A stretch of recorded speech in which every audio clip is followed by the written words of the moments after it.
This is my house. This is pretty much what's left of it. Not a whole lot. This used to be my front door.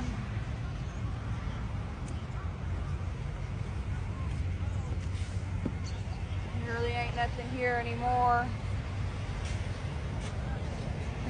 You're more than welcome to walk it up if you want. It's safe. We've been all over it.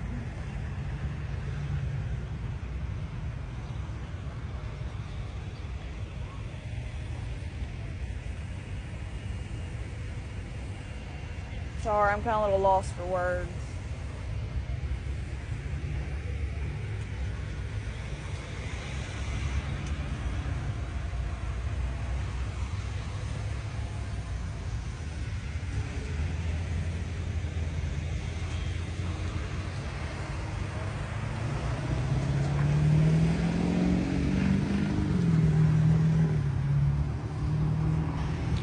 Where did y'all go when did you see the tornado at all? Yeah, we did. We watched it come across before we went and took shelter.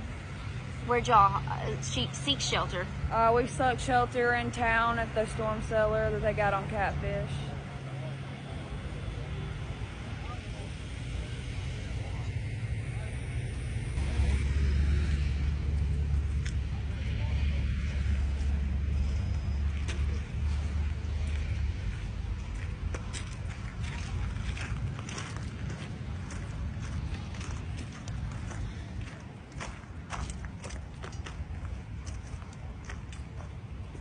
And this is what's left in my car.